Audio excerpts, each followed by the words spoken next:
ضلع منڈی بہاولدین بالخصوص ملکوار سرکل میں اور باقی تھانہ جات میں بھی یہ شکایات اور ایف آئی آر درج تھی کہ جس دن مال مویشی کی منڈی لگتی ہے، کیونکہ شہری ویورز کو بتانا ضروری ہے کہ مال مویشی کی منڈی کے دن فکس ہوتے ہیں، اس دوران مال مویشی لانے والے منی ٹرکس، ٹریکٹر ٹرالیوں اور بیوپاریوں کے ساتھ ڈاکو واردات کر کے کثیر تعداد مقدار میں پیسے چھین لیتے ہیں۔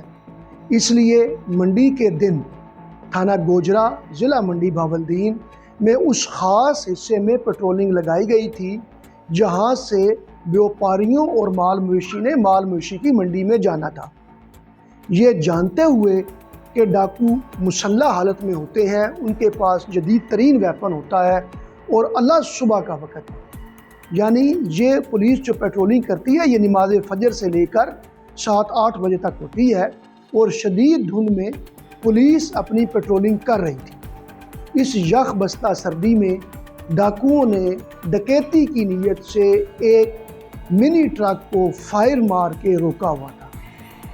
یہ روڈ کی ایک سائڈ پہ تھا۔ ہماری پیٹرولنگ کرنے والی وہیکل جس کی سربراہی ارشد ضیاء ASI تھانہ گوجرا تعینات کر رہے تھے، انہوں نے سڑک کی دوسری سائڈ سے یہ وقوع دیکھا۔ انہوں نے فوراً یو ٹرن کیا، جائے وقوع پر پہنچے تو ملزمان، ڈاکو، رازن، کریمنلز، ان کو جس بھی نام سے پکارا جائے، وہ اپنے موٹر سائیکل پر فائرنگ کرتے ہوئے فرار ہو گئے۔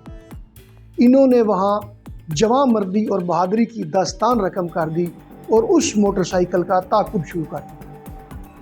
جب ڈاکوؤں کو احساس ہوا کہ اب پولیس اپنی جان پہ کھیل جائے گی اور ان کو نہیں چھوڑے گی، تو انہوں نے اپنے موٹر سائیکلوں سے اتر کر جدید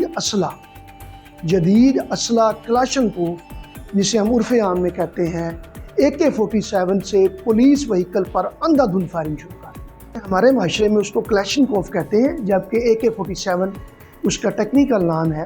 اس سے انہوں نے شدید فائرنگ پولیس وہیکل پر شروع کر دی، جس سے Arshad Zia ASI AK-47 Kalashnikov کی گولیاں لگنے سے شدید زخمی ہو گئے۔ یعنی آپ ذرا ایک لمحے کے لیے تصور کریں کہ 1 لاکھ پاکستانی روپے سے بھی کم تنخواہ پانے والے تمام کانسٹیبلان، ڈرائیور اور ارشد ضیاء ریاب ہوں گا۔ میری کوشش یہ ہے کہ میں جلد از جلد سے ریاب ہو جاؤں اور جا کے ان کرمنل لوگوں کا مقابلہ کروں، اور انشاءاللہ آئندہ بھی میں اپنے ملک اور اپنی عوام کی حفاظت کرتا رہوں گا۔ میرے اندر وہی جوش ہے جو پہلے تھا، وہی جذبہ ہے۔ انشاءاللہ ان کے جو ہتھ کنڈے ہیں یہ میرے جذبے کو اور ہمارے پولیس کے جذبے کو کم نہیں کر سکتے۔ ہم آئندہ بھی انشاءاللہ قربانیاں دیں گے۔ یہاں یہ بات آپ کو بتانا ضروری ہے کہ ارشد صاحب کی تنخواہ 65,000 روپے ہے۔ جو ان کے ساتھ کانسٹیبل جواں مردی سے لڑے، جو ڈرائیور لڑے، ان کی تنخواہ 30-35 ہزار ہے۔ اس جذبے کو سلام ہے کہ جو اس رقم کے لیے اپنی جان کو ہتھیلی پہ رکھ کے جرائم پیشہ عناصر کے خلاف ڈٹے ہوئے۔